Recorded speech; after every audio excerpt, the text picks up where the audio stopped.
दोस्तों नमस्कार। Amit academy for civil services में आप सभी का स्वागत है। दोस्तों इस वीडियो में हम यूपी पीसीएस और आरओ एआरओ प्रारंभिक परीक्षा 2025 के लिए भारतीय अर्थव्यवस्था पीवाईक्यू सीरीज में छठा पार्ट सॉल्व करेंगे। पहला प्रश्न है, विशिष्ट आर्थिक क्षेत्र के संदर्भ में गलत कथन की पहचान कीजिए। आयात हेतु कोई अनुज्ञा की आवश्यकता नहीं होती। उपठेके हेतु कोई अनुमति नहीं चाहिए। उत्पादन एवं सेवाएं दोनों गतिविधियों की अनुमति होती है। कस्टम अधिकारियों द्वारा आयात निर्यात पोतभार की नियमित जांच आवश्यक नहीं होती। इसमें बी सही है, उपठेके हेतु कोई अनुमति नहीं चाहिए, यही गलत कथन है। अगला प्रश्न है, स्वतंत्र व्यापार क्षेत्र उसे कहते हैं जहां बिना नियंत्रण के व्यापार होता है। कोई उद्यमी अपने उद्योग प्रारंभ करने के लिए स्वतंत्र है। उद्यमियों को अवसंरचनात्मक सुविधाएं सरकार द्वारा निःशुल्क प्रदान की जाती हैं। उद्योग उत्पादन शुल्क से मुक्त है तथा वे निर्यात के लिए उत्पादन करते हैं। ऑप्शन डी सही है। निम्न में से किस एक की प्रोन्नति के लिए भारत में मुक्त व्यापार क्षेत्रों की स्थापना की गई थी? पिछड़े एवं पर्वतीय क्षेत्र, ग्रामीण एवं लघु उद्योग, निर्यात उद्योग, उपरोक्त सभी। सी सही है, निर्यात उद्योग। कंपनी द्वारा लाभांश की घोषणा की जाती है निगमित पूंजी पर, अधिकृत पूंजी पर, अभिदत्त पूंजी पर, कुल प्रयुक्त पूंजी पर। सी सही है, अभिदत्त पूंजी पर। वाणिज्य विभाग की दीर्घकालीन दृष्टि से भारत को विश्व के व्यापार का मुख्य सहयोगी बनाना है। ये प्रश्न नहीं आएगा, पुराना है, 2020 तक था। भारत के व्यापार सकल घरेलू उत्पाद के बारे में कौन सा कथन सत्य है? ये भी नहीं पढ़ना है, 2018 का प्रश्न है सकल घरेलू उत्पाद। भारतीय बाजार में विदेशी मुद्रा अर्जित करने के लिए जो अवसर मिले हुए हैं वह निम्न में से किन क्षेत्रों में हैं? पर्यटन, चिकित्सा संरक्षण, परिधान, चमड़े का सामान। इसमें सभी चारों हो जाएगा, ऑप्शन डी सही। हाल के वर्षों में भारत को अधिक विदेशी पूंजी आकर्षित करने में सफलता मिली है। जीवन बीमा व्यवसाय में, बैंकिंग क्षेत्र में, ऑटोमोबाइल क्षेत्र में, फिल्म निर्माण में, मेडिकल, पर्यटन में। ये सही है, 1, 2 और 3।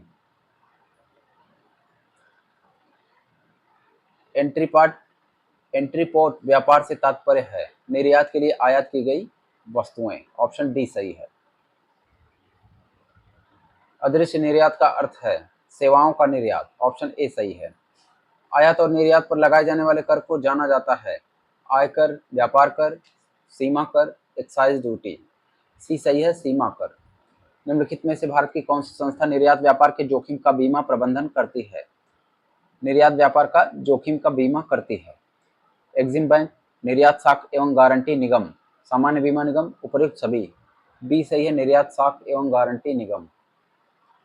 भारत में निम्नांकित में से कौन एक उत्पाद सामान्यतः निर्यात नहीं किया जाता? गेहूं, चावल, चीनी, दालें। डी सही है, दालें। निम्नांकित में से कौन सी भारतीय निर्यात की परंपरागत वस्तु है? दालें, जूट उत्पाद, चीनी, उपरोक्त सभी। बी सही है, जूट उत्पाद। साख पत्र दिया जाता है एक निर्यातकर्ता द्वारा, आयातकर्ता द्वारा, सीमा शुल्क अधिकारियों द्वारा, जहाजी कंपनी द्वारा। बी सही है, आयातकर्ता द्वारा।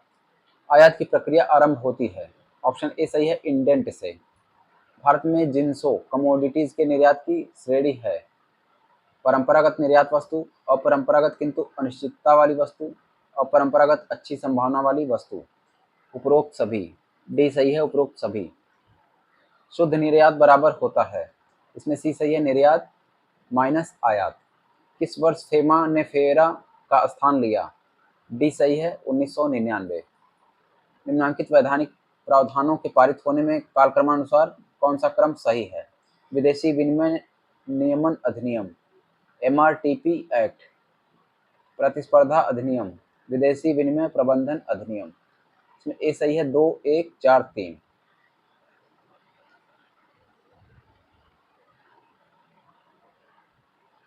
एकाधिकार एमआरटीपी एक्ट 1969, विदेशी विनिमय 1973, विदेशी विनिमय प्रबंधन अधिनियम 1999, प्रतिस्पर्धा अधिनियम 2002। भारत सरकार की नई विदेशी व्यापार नीति की समयावधि है। ये नहीं आएगा, बहुत पुराना प्रश्न है। स्वतंत्र व्यापार नीति उस नीति को बताती है जहां प्रशुल्क अनुपस्थित होता है। ऑप्शन ए सही है, जहां शुल्क नहीं होता। नई विदेशी व्यापार नीति का उद्देश्य विश्व व्यापार में भारत की भागीदारी 2009 तक कितना करना है? ये 2007 का पुराना प्रश्न है। भारतीय अर्थव्यवस्था में बहुत सारे प्रश्न नहीं पढ़ना होता है। आयात कर व्यापार की मात्रा को बढ़ाता है, व्यापार की मात्रा को घटाता है? बी सही है, व्यापार की मात्रा को घटाता है। निम्न में से कौन आर्थिक सुधारों के लिए द्वितीय पीढ़ी में सरकार द्वारा चिन्हित किए गए भाग नहीं है? तेल क्षेत्र में सुधार, सार्वजनिक क्षेत्र के सुधार, न्यायिक प्रणाली में सुधार, शासकीय एवं सार्वजनिक संस्थाओं के सुधार? इसमें सी सही है, न्यायिक प्रणाली में सुधार। 1990 के दशक से लागू आर्थिक नीति के परिणाम हुए बढ़ा हुआ विदेशी प्रत्यक्ष निवेश, उन्नत आर्थिक वृद्धि, गैर बराबर विकास, सामाजिक जीवन में एक परिवर्तन। इसमें डी सही है, सभी चारों। बीमा कंपनियों में विदेशी प्रत्यक्ष निवेश का 49% से बढ़ाकर कितने परसेंट प्रस्ताव है? ये पुराना है, 74% था। निम्न में से कौन सा वैश्वीकरण का मापदंड नहीं है? सार्वजनिक क्षेत्र के प्रतिष्ठानों में विनिवेश, आयात शुल्क में कमी, रुपए को परिवर्तनशील बनाना, प्रत्यक्ष विदेशी निवेश को स्वच्छतापूर्वक आने देना, स्वच्छंदतापूर्वक आने देना। ए सही है, सार्वजनिक क्षेत्र के प्रतिष्ठानों में विनिवेश। एफडीआई का पूरा रूप है? ऑप्शन सी सही है, फॉरेन डायरेक्ट इन्वेस्टमेंट। वैश्वीकरण के संबंध में निम्नलिखित तत्वों में कौन एक सही नहीं है? इसने भारतीय उद्योगपतियों को विदेशी निवेश प्राप्त करने के लिए उत्साहित किया। इसने शिखर के उद्योगपतियों का विदेश में बड़े प्रतिष्ठानों को खरीदने के लिए अभिप्रेरित किया। इसने विदेशी कंपनियों को भारतीय कंपनियों को खरीदने के लिए लालायित किया। इसने भारत में छोटे उद्यमियों में आशावाद का एक बोध पैदा किया है। इसमें डी सही है। भारतीय अर्थव्यवस्था के वैश्वीकरण का अर्थ है बाह्य ऋण का बढ़ना, भारतीय व्यापारिक इकाइयों को विदेशों में स्थापित करना, दूसरे देशों के साथ आर्थिक संबंधों पर लगे प्रतिबंधों को यथासंभव कम से कम करना, आयात प्रतिस्थापन के कार्यक्रमों को त्याग देना। सी सही है, दूसरे देशों के साथ आर्थिक संबंधों पर लगे प्रतिबंधों को यथासंभव कम से कम कर देना। रक्षा क्षेत्र में विदेशी निवेश की सीमा, ये पुराना प्रश्न है, 2012 का। अगला है कथन और कारण। भारतवर्ष में विनिवेश अर्थव्यवस्था के उदारीकरण की प्रक्रिया का एक समाहित अंग है। इससे प्राप्त आय को घोषित नीति के अनुसार प्रयोग में लाया जाता है। बी सही है, ए आर दोनों सत्य हैं, किंतु आर ए की सही व्याख्या नहीं है। भारत में बहुराष्ट्रीय कंपनियों को प्रोत्साहन देना, बढ़ावा देना है। ऑप्शन ए सही है, वैश्वीकरण को। इसमें दिया है निजीकरण, उदारीकरण। भारतीय रुपए का वाह मूल्य ह्रास में अवमूल्यन किया गया जुलाई 1991 में। मुद्रा अवमूल्यन का अर्थ है मुद्रा के बाहरी मूल्य में कमी। ऑप्शन बी सही है। मुक्त व्यापार शब्द संदर्भित करता है अंतर्राज्य मुक्त व्यापार, व्यापार से नियंत्रण हटाना, देश में मुक्त व्यापार, उपरोक्त में से कोई नहीं। बी सही है, व्यापार से नियंत्रण हटाना। कथन और कारण। मुद्रा का अवमूल्यन निर्यात को बढ़ावा दे सकता है। अवमूल्यन से अंतर्राष्ट्रीय बाजार में घरेलू उत्पादों का मूल्य गिर सकता है। ए आर दोनों सही है, आर ए की सही व्याख्या है। ऑप्शन ए सही है। भारत के विदेशी विनिमय कोष के संबंध में निम्नलिखित में से कौन सा कथन सत्य नहीं है? इसमें भारतीय रिजर्व बैंक के पास विद्यमान स्वर्ण तथा विदेशी मुद्रा परिसंपत्तियां सम्मिलित होती हैं। इसे भारतीय रिजर्व बैंक रखता है। विशेष आहरण अधिकार इसमें सम्मिलित नहीं होते हैं। भारत में विदेशी विनिमय की वर्तमान स्थिति संतोषप्रद है। सी सही है, विशेष आहरण अधिकार यानी एसडीआर इसमें सम्मिलित नहीं होते हैं। वर्तमान में एसडीआर निर्धारित किया जाता है स्वर्ण डॉलर 5 देशों की मुद्राओं का समुच्चय, 16 देशों की मुद्राओं का समुच्चय। सी सही है, 5 देशों की मुद्राएं। भारत के विदेशी विनिमय कोष के संबंध में निम्न में से कौन सा कथन सत्य नहीं है? इसमें भारतीय रिजर्व बैंक के पास विद्यमान स्वर्ण तथा विदेशी मुद्रा परिसंपत्तियां सम्मिलित होती हैं। विशेष आहरण अधिकार यानी एसडीआर इसमें सम्मिलित नहीं होते। इसे भारतीय रिजर्व बैंक में रखा जाता है। भारत में विदेशी विनिमय की वर्तमान स्थिति संतोषप्रद है। बी सही है, विशेष आहरण अधिकार इसमें सम्मिलित नहीं है। यही सत्य नहीं है। भारत में विदेशी विनिमय कोष न्यूनतम था वर्ष 1989-90 में। भारत के विदेशी मुद्रा भंडार में निम्नलिखित में से किसका हिस्सा सर्वाधिक है? अंतर्राष्ट्रीय संस्थाओं की प्रतिभूतियां, स्वर्ण भंडार, विदेशी मुद्रा, अनिवासी भारतीयों की जमा। सी सही है, विदेशी मुद्रा। भुगतान शेष को परिभाषित किया जाता है कि यह एक देश के निश्चित अवधि में शेष संसार से होने वाले व्यवहारों का एक संक्षिप्त ब्यौरा है। यहाँ पर भुगतान शेष का तात्पर्य है केवल चालू खाते से, केवल पूंजी खाते से, केवल सरकारी आरक्षित खाते से, उपरोक्त तीनों से। डी सही है उपरोक्त तीनों से। भुगतान संतुलन को इस प्रकार परिभाषित किया जाता है। निर्यात मूल्यों की अपेक्षा आयात मूल्यों में कमी, फर्म को पूंजी तथा ऋण का अंतर, सरकारी बजट में चालू व्यय तथा चालू राजस्व का अंतर, एक देश के निवासीगण एवं शेष विश्व के बीच आर्थिक कार्यों का पूरा ब्यौरा। इसमें डी सही है। निम्नलिखित में से कौन सा मद भारत में भुगतान संतुलन के चालू खाते में सम्मिलित किया जाता है? निर्यात, आयात, गैर साधन सेवाओं से आय, अनिवासी भारतीयों की शुद्ध जमा। डी सही है अनिवासी भारतीयों की शुद्ध जमा। भुगतान असंतुलन को दूर करने के लिए किया जाता है। क्या किया जाना चाहिए? राष्ट्रीय आय में वृद्धि, राष्ट्रीय आय में कमी, मुद्रा पूर्ति में वृद्धि, सरकारी आय में वृद्धि। ये सही है राष्ट्रीय आय में वृद्धि। रंगराजन समिति का संबंध था। भुगतान संतुलन, घाटा की समस्या, रुपए का अवमूल्यन, कर संशोधन, कृषि मूल्य नीति। ये सही है भुगतान संतुलन, घाटा की समस्या। निम्नलिखित में से कौन सा व्यापार संतुलन से जुड़ा हुआ है? सेवाओं का शुद्ध व्यापार, भुगतान का शुद्ध स्थानांतरण, वस्तु का शुद्ध व्यापार, पोर्टफोलियो निवेश। सी सही है वस्तु का शुद्ध व्यापार। कथन और कारण। जब देश के भुगतान उसके व्यापार में वस्तुओं, सेवाओं, स्थानांतरण एवं विशुद्ध आय की प्राप्तियों से अधिक हो जाते हैं, तब उसे चालू खाता घाटा कहा जाता है। चालू खाता घाटा तब होता है जब एक देश वस्तुओं, सेवाओं तथा पूंजी का अधिक निर्यात करता है। ए सत्य है किंतु आर असत्य। ऑप्शन सी सही है। अंतर्राष्ट्रीय मुद्रा कोष के ऋणों का उपयोग निम्नलिखित में से किस उद्देश्य के लिए किया जा सकता है? आर्थिक विकास हेतु, परियोजना के लिए, भुगतान संतुलन में स्थायी कमी को पूरा करने के लिए, केंद्रीय बैंकों के स्वर्ण कोषों को बढ़ाने के लिए, औद्योगिक विकास के लिए, पूंजी निर्माण हेतु। बी सही है भुगतान संतुलन में अस्थायी कमी को पूरा करने के लिए। केंद्र सरकार द्वारा गठित पचौरी समिति का संबंध है प्रशासनिक सुधार से, पुलिस सुधार से, अल्पसंख्यकों की समस्याओं से, सेतु समुद्रम परियोजना से। डी सही है सेतु समुद्रम परियोजना। कौन एक राज्य भारत में हीरो का प्रमुख उत्पादक है? मध्य प्रदेश, कर्नाटक, तेलंगाना, ओडिशा। ए सही है मध्य प्रदेश। कौन सा एक भारत की सहकारी क्षेत्र में सबसे बड़ी व्यापारिक संस्था है? सरकारी क्षेत्र में सबसे बड़ी व्यापारिक संस्था। इसमें बी सही है खनिज एवं धातु व्यापार निगम। हमारे द्वारा उपयोग किए जाने वाले ऊर्जा के अधिकांश स्रोत संग्रहित सौर ऊर्जा का प्रतिनिधित्व करते हैं। निम्नलिखित में से कौन सा अंततः सूर्य की ऊर्जा से व्युत्पन्न नहीं होता? भूतापीय ऊर्जा, नाभिकीय ऊर्जा, पवन ऊर्जा, बायोमास ऊर्जा। बी सही है नाभिकीय ऊर्जा। भारत में सौर ऊर्जा द्वारा संचालित पहला हवाई अड्डा है नई दिल्ली, कोचीन, अहमदाबाद, चेन्नई। बी सही है कोचीन। ऊर्जा क्षेत्र पर ब्याज भुगतान भार कम करने हेतु भारत सरकार ने कौन सी योजना प्रारंभ की? उजाला योजना, ऊर्जा गंगा योजना, उदय योजना, सौभाग्य योजना। सी सही है उदय योजना। एक अनवीनीकृत ऊर्जा का स्रोत है सौर ऊर्जा, पेट्रोलियम, वायु ऊर्जा, बायोगैस। बी सही है पेट्रोलियम। यातायात व्यवस्था, संचार व्यवस्था, जल सुविधा, विद्युत आपूर्ति, शिक्षा एवं स्वास्थ्य सभी घटक हैं शहरीकरण के, औद्योगिकरण के, भूमंडलीकरण के, आधारभूत संरचना के। डी सही है आधारभूत संरचना के। कौन सा एक आर्थिक अवस्थापना नहीं है? विद्यालय, स्वच्छता सुविधाएं, कोयले की खानें, सड़कें तथा रेल। इसमें सी सही है कोयले की खानें। भारत में धारणी विकास के दृष्टिकोण से विद्युत उत्पाद का सबसे अच्छा स्रोत कौन सा है?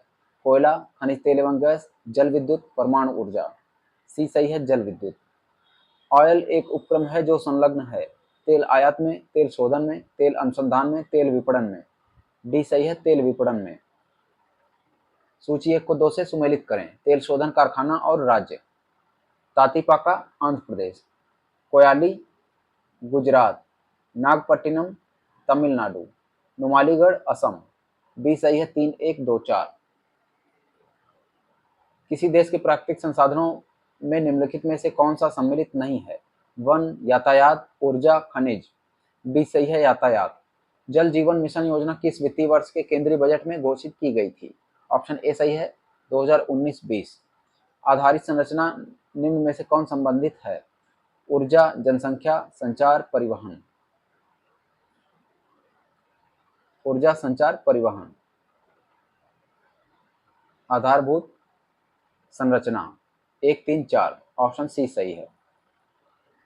भारत में अवस्थापना विकास पर निम्न में से किसके द्वारा रिपोर्ट पेश की गई? राकेश मोहन, रामनिवास मिर्धा, सी रंगराजन, मोंटेक अहलूवालिया। ए सही है, राकेश मोहन। सर्व शिक्षा अभियान संबंधित है। ऑप्शन डी सही है, 6 से 14 वर्ष की उम्र के सभी बच्चों से। कथन और कारण। गरीबी रेखा से नीचे लोगों को एक अभिज्ञित समूह के रूप में मानने की आवश्यकता है। इससे कार्यक्रम अभिकरणों को लक्षित करने में सहूलियत होती है। ए आर दोनों सही है, आर ए का सही स्पष्टीकरण है। ऑप्शन ए सही है। प्रक्षण बेरोजगारी होती है। उद्योग में, कृषि में, परिवहन में, बीमा में। बी सही है, कृषि में। निम्नलिखित में से किसने छद्म बेरोजगारी को मानवीय श्रम घंटों में परिभाषित किया? ऑप्शन ए सही है, ए के सेन।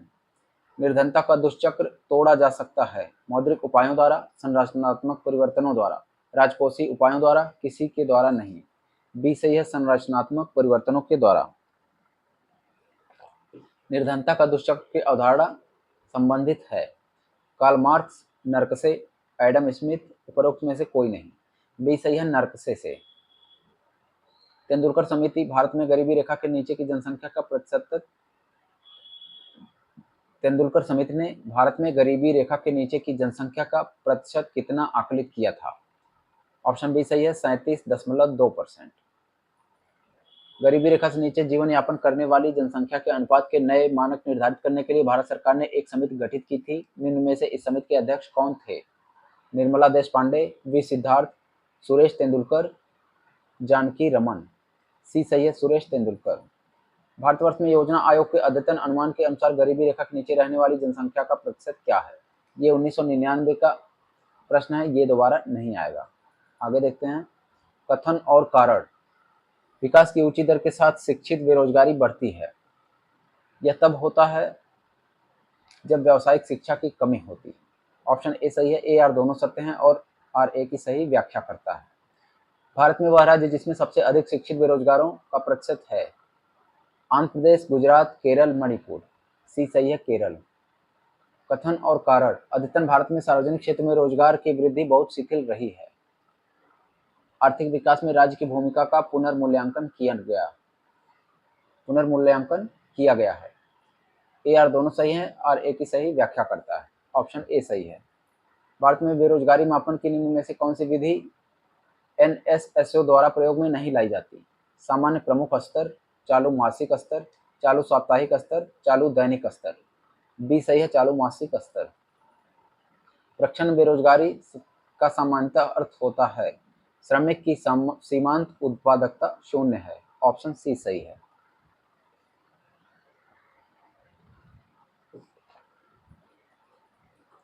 निम्नलिखित में से किस राज्य को अत्यधिक कुपोषण के कारण भारत का इथोपिया कहा जाता है?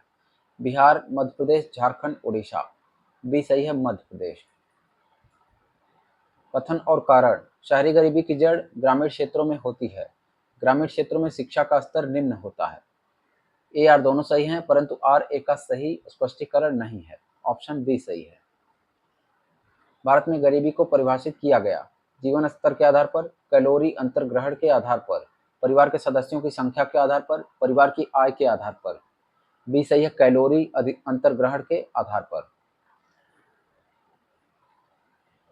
योजना आयोग के अनुमानों के अनुसार 2011-12। इसे छोड़ देते हैं, आगे चलते हैं। पुराना प्रश्न है। भारत में निर्धनता के स्तर का आकलन किया जाता है विभिन्न राज्यों में प्रति व्यक्ति आय के आधार पर, परिवार की औसत आय के आधार पर, परिवार के उपभोग व्यय के आधार पर, देश की मलिन बस्तियों की जनसंख्या के आधार पर। सी सही है, परिवार के उपभोग व्यय के आधार पर। वर्ष के अधिकांश हिस्से में बेरोजगार रहने वाले व्यक्तियों की संख्या को कहा जाता है सामान्य स्थिति बेरोजगारी, दैनिक स्थिति बेरोजगारी, साप्ताहिक स्थिति बेरोजगारी। ये सही है, सामान्य स्थिति बेरोजगारी। अगला प्रश्न है, निम्नलिखित में से कौन लॉरेंज वक्र द्वारा मापा जाता है? अशिक्षा, बेरोजगारी, जनसंख्या वृद्धि दर, आय की विषमता। डी सही है, आय की विषमता। सूची 1 और 2 को सुमेलित करें।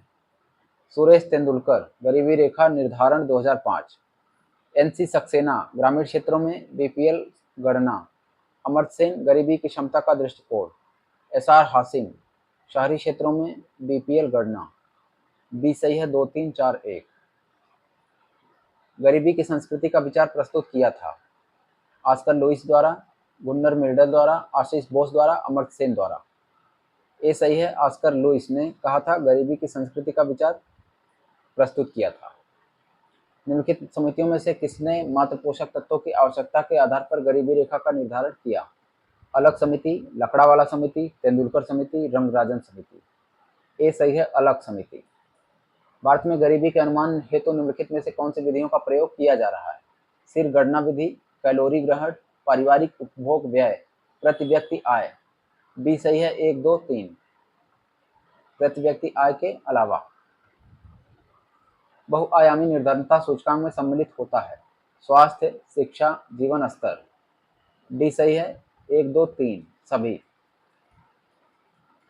निम्न में से कौन भारत में राष्ट्रीय एवं राज्य स्तर पर निर्धनता के अनुमानों के लिए केंद्रक अभिकरण है, यानी नोडल एजेंसी? वित्त आयोग, ग्रामीण मंत्रालय, गृह मंत्रालय, योजना आयोग। डी सही है, योजना आयोग। अब ये हो गया है नीति आयोग। आत्मनिर्भर उत्तर प्रदेश रोजगार अभियान कब प्रारंभ किया गया था? सी सही है, 26 जून 2020 को। कौन सी योजनाएं कौशल विकास से संबंधित हैं? स्ट्राइव, संकल्प, श्रेयस।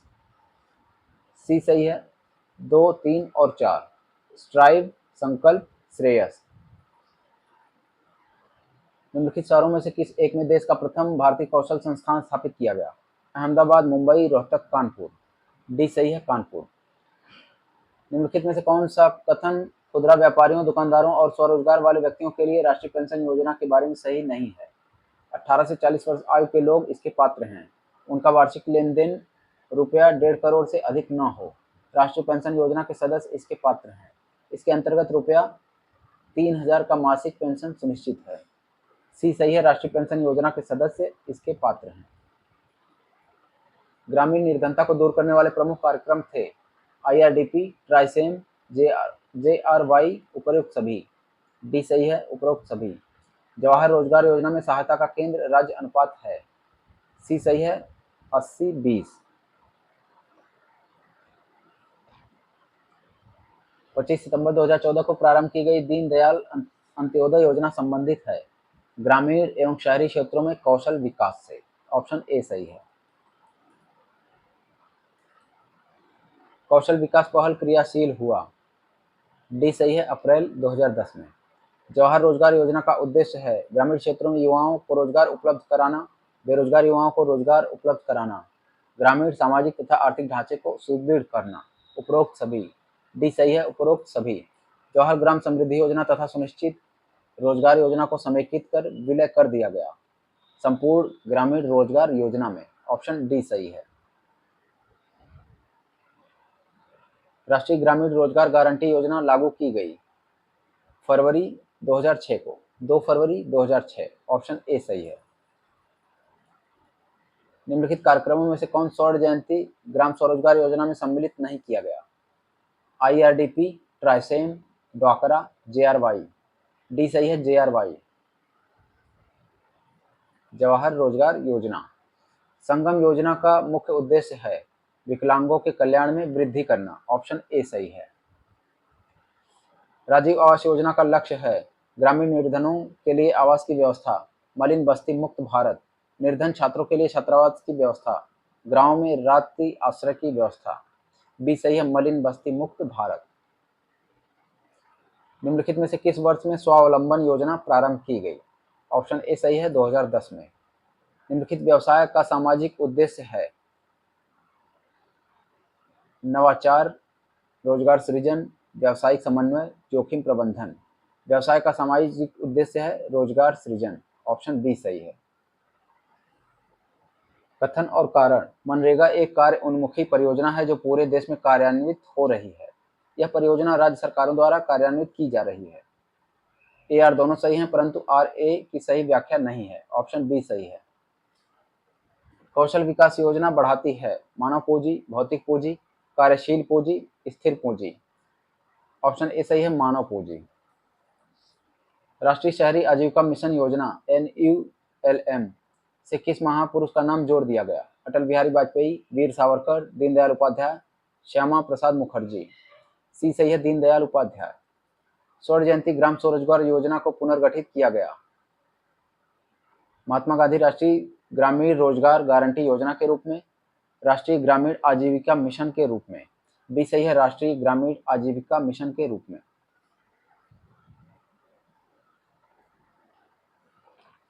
नगरीय गरीबी उपशमन हेतु निम्नलिखित में से कौन से कार्यक्रम प्रारंभ किए गए थे?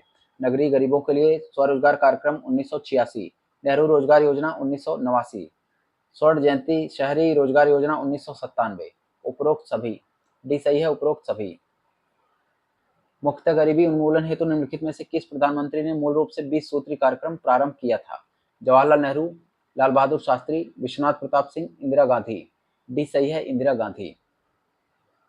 नवप्रवर्तित तथा विशिष्ट रोजगार योजना अंग है जवाहर रोजगार योजना का। ऑप्शन ए सही है। राष्ट्रीय सामाजिक सहायता कार्यक्रम में गरीबी रेखा से नीचे के लिए निम्न कार्यक्रम सम्मिलित नहीं है। राष्ट्रीय परिवार लाभ कार्यक्रम, अन्नपूर्णा, महिला किसान सशक्तिकरण परियोजना, उपरोक्त सभी। सी सही है, महिला किसान सशक्तिकरण परियोजना। भारत सरकार द्वारा प्रारंभ किया गया मिशन इंद्रधनुष कार्यक्रम संबंधित है बच्चों की शिक्षा से, बच्चों के टीकाकरण से, सामाजिक उत्थान से, इनमें से कोई नहीं। बी सही है, बच्चों के टीकाकरण से। सूची 1 को 2 से सुमेलित करें। कार्यक्रम और प्रारंभ का वर्ष। अंधत्व नियंत्रण हेतु राष्ट्रीय कार्यक्रम 1976, समन्वित बाल विकास योजना 1975, राष्ट्रीय कुष्ठ निवारण कार्यक्रम 1983, राष्ट्रीय ग्रामीण स्वास्थ्य मिशन 2005। सी सही है, 2, 1, 4, 3। राष्ट्रीय ग्रामीण स्वास्थ्य मिशन के अंतर्गत ग्राम स्तर के स्वास्थ्य कार्यकर्ता को कहते हैं ऊषा, आशा, AMW, पूजा। बी सही है, आशा। राष्ट्रीय ग्रामीण स्वास्थ्य मिशन शिशु मृत्यु दर के संबंध में निम्न में से किस उद्देश्य की पूर्ति हेतु लक्षित है? ऑप्शन बी सही है, 2014 तक की 30 प्रति 1000 जीवित जन्म। वर्ष 2014 तक 30 प्रति 1000 जीवित जन्म। राष्ट्रीय ग्रामीण स्वास्थ्य मिशन किस पंचवर्षीय योजना में शुरू किया गया? 6वीं, 9वीं, 10वीं, 11वीं। सी सही है, 10वीं। किस राष्ट्रीय स्वास्थ्य नीति में स्वास्थ्य व्यय को GDP का 2.5% तक वृद्धि करने की संस्तुति की गई थी? ऑप्शन ए सही है, राष्ट्रीय स्वास्थ्य नीति 2017। सूची 1 को 2 से सुमेलित करें। सर्व शिक्षा अभियान 2001, साक्षर Bharat mission 2009, operation black board 1987, राष्ट्रीय साक्षरता मिशन 1988। ऑप्शन ए सही है, 3, 4, 1, 2। सर्व शिक्षा अभियान निम्नलिखित में से किस आयु वर्ग के लिए है? 6 से 14 आयु वर्ग के सभी बच्चे। ऑप्शन डी सही है। निम्नलिखित में से कौन सा सही सुमेलित नहीं है? महिला समृद्धि योजना 1993, महिला स्वशक्ति योजना 1998, महिला साम्राज्य योजना 1989, राष्ट्रीय पोषाहार मिशन योजना 2003। डी सही है, राष्ट्रीय पोषाहार मिशन योजना 2003। समन्वित बाल विकास परियोजना के अंतर्गत निम्नलिखित में से कौन सा एक सम्मिलित नहीं है? पूरक पोषण, टीकाकरण, पोषण एवं स्वास्थ्य शिक्षा, परिवार नियोजन। डी सही है, परिवार नियोजन। हाल के वर्षों में भारत की महिलाओं के लिए श्रम की भागीदारी दर में तेजी से गिरावट आई। पारिवारिक आय में सुधार एवं शिक्षा में वृद्धि के कारण इस श्रम की भागीदारी दर में गिरावट आई है।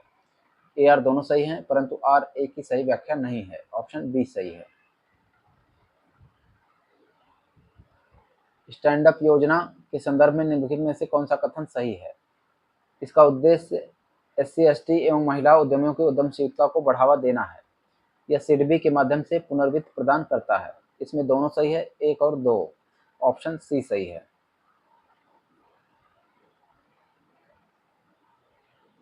दोस्तों, आपको वीडियो अच्छा लगा हो तो लाइक करें और हमारे चैनल पर नए हैं और सब्सक्राइब नहीं किया है तो प्लीज़ सब्सक्राइब करें। धन्यवाद।